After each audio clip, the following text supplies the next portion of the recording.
qui est évidemment très intéressant, au fond, c'est les 5 fois qu'on a été sauvés. Hein. La première fois, on n'était là que quelques mois, au mois de juillet 1942, que les déportations commençaient. Auschwitz était prêt. Et ça se passait comme ça, que nos noms étaient enregistrés. Et il n'y avait que des Juifs hein, qui travaillaient sur n'importe quel rayon. Donc, il y avait le département administration qui ont reçu l'ordre de tirer comme ça 1000 cartes du fichier.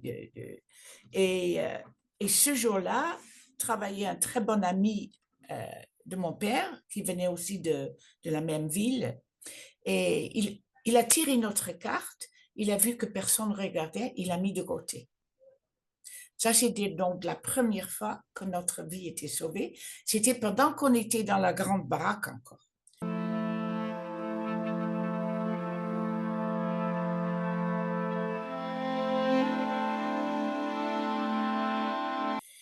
Ce nouveau commandant, il venait 10 mois qu'on était dans la baraque, début octobre 1942. Et ce commandant, il a tout réorganisé, comme j'avais déjà raconté, mais aussi il voulait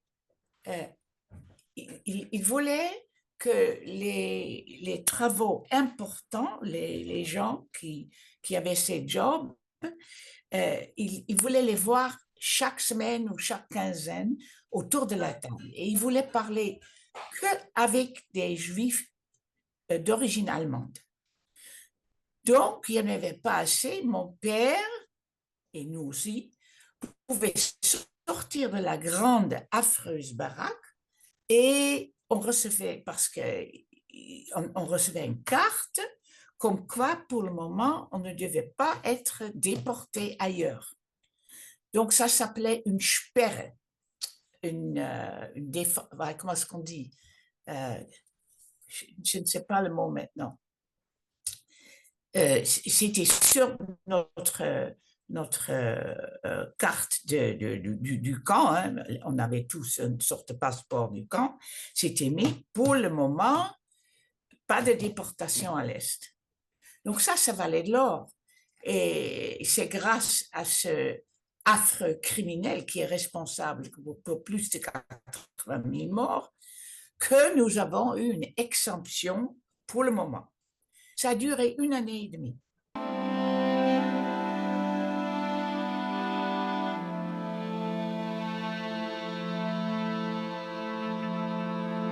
La 4e fois, donc ça c'était au mois de mai, comme partout, les mariages se font et se brisent. Ma mère avait trouvé dans le camp un autre homme, juif, avec lequel elle voulait continuer après la guerre. Et mon père aimait énormément ma mère. Il voulait essayer de sauver son mariage par se mettre sur la liste de déportation pour l'Est volontiers, de son propre gré, avec ma mère et moi. Parce qu'il voulait sauver, il voulait la déporter ailleurs pour pas qu'elle épouse cet homme. Et son meilleur ami lui a dit, mais impossible, on n'est pas sûr, hein, c'était mai 1944, c'était fin mai, c'était juin, juillet 1944, et toujours on n'était pas sûr des atrocités qui se passaient à l'Est. Et son ami lui a dit à mon père, tu peux pas faire ça à ta femme et ton enfant. Si tu as envie de partir, tu pars seul, mais tu dois pas faire ça. Et mon père lui a écouté. Ça, c'était donc la 4e fois.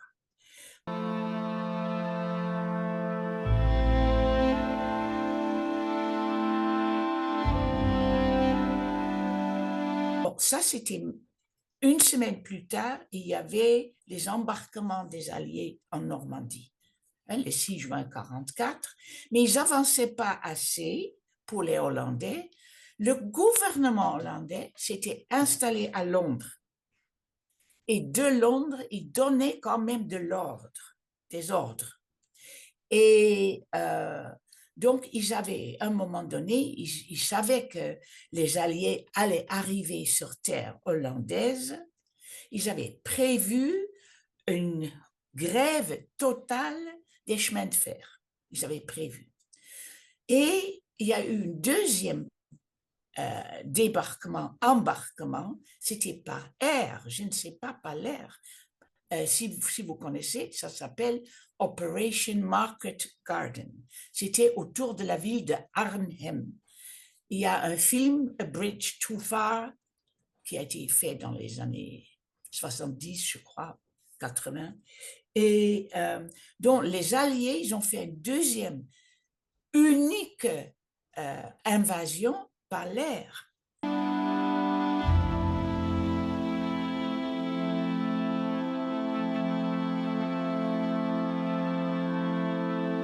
Donc, il y a eu la nuit du 16 au 17 septembre que les Alliés sont venus par l'air. Il y a énormément de parachutistes, 60 000, je crois. Et je crois que la moitié a été tuée parce que les Allemands étaient là. Poum, poum, poum, poum. Et ils ont, avec des gliders, c'est des avions qui ne font pas de bruit, qui suivent un autre avion. Je ne sais pas comment on appelle ça. Ce sont des gliders. Et là-dedans, ils ont transporté le matériel. Et se sont posés sur plusieurs endroits près de Arnhem, près de la rivière Rhin, parce qu'il fallait aller à l'Allemagne par la rivière Rhin. Donc, ils ont atterri et la même nuit, le gouvernement temporaire à Londres, hollandais, a déclamé une grève totale de chemin de fer pour que les Allemands ne puissent pas ni amener des hommes, ni du matériel. Mais il n'y avait plus de trains qui partaient pour l'Est. Plus depuis Westerbork, non plus. Donc, il y avait une grève totale. Ça nous a sauvé notre vie. C'est la 5e fois.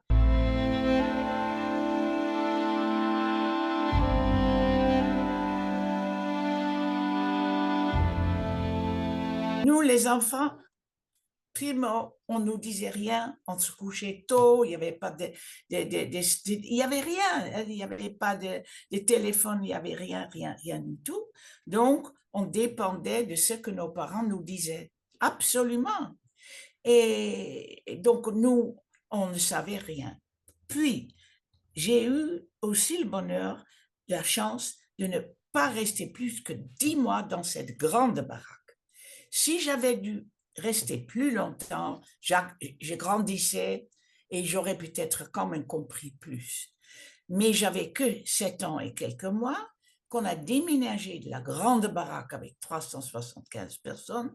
En Suisse, on dit 375 personnes pour être dans une chambre à nous trois. Il y avait une petite chambre derrière où d'abord il y avait mes grands-pères, mais après ils ont dû partir pour Theresienstadt. Il est venu un couple sans enfants. Et donc, il n'y avait pas des gens autour de nous qu'on se disait, mais pourquoi ils pleurent, pourquoi ils ont peur, pourquoi? Ça aussi, mais j'ai eu de la chance.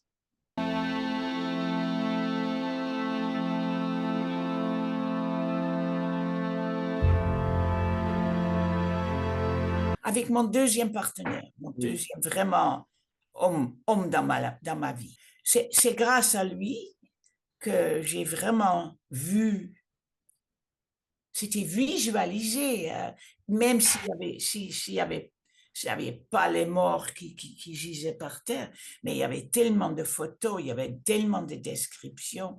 On a été en Pologne longtemps, Warschau.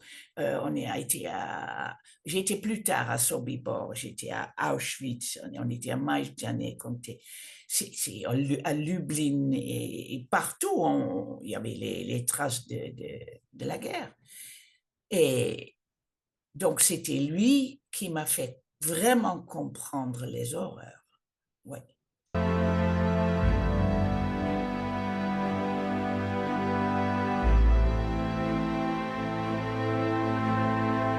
veux payer pour ma liberté. Je veux payer, je ne trouve pas les bons mots. Je veux me sacrifier, pas pour me punir, mais pour prouver, pour que je mérite de vivre. Ça me donne aussi le sentiment que je paye peut-être parce que je vis. Je vis peut-être pour que j'aide qu'on n'oublie pas.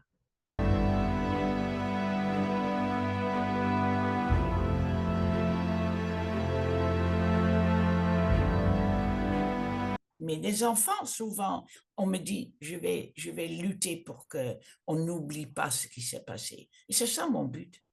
Mon but, c'est que les jeunes se réalisent qu'ils ont une tâche dans la vie, un devoir. Et on me dit, je reçois énormément de feedback positif. Donc, ça me donne du courage, quoi.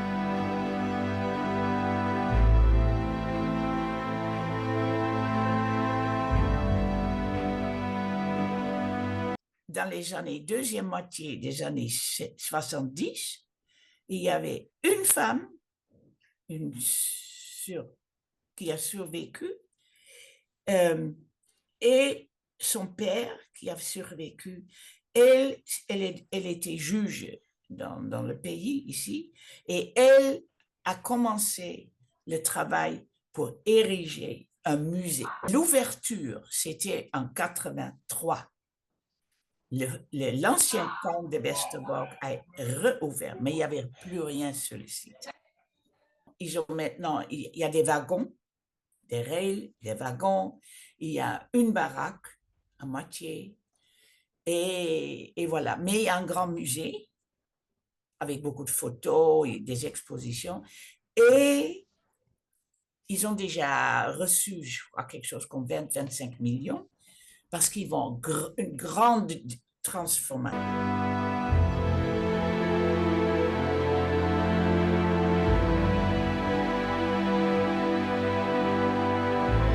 Mais la maison, la villa du commandant existe encore. Et elle était en bois. Et il y avait une famille qui habitait dedans, qui avait loué. On ne pouvait pas les mettre dehors. Donc, quand la vieille dame était décédée il y a 10-12 ans, d'abord, on a laissé l'intérieur tel quel, mais on a mis un verre pour pouvoir garder autour. Donc ça, c'est authentique. Et pour le reste, on a mis partout des photos, qu'on raconte auditifs, etc.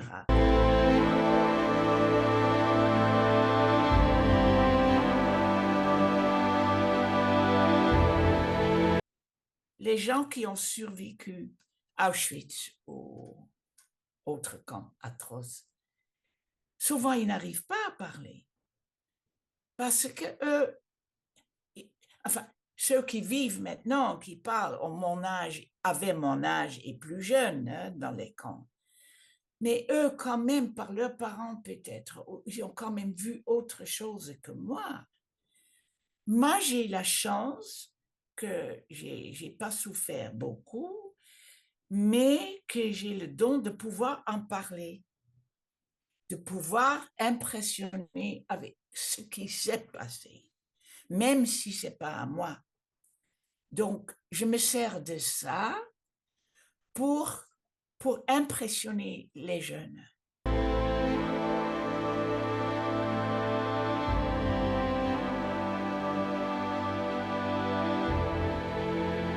C'est au fond ça, ce que je veux que les jeunes comprennent.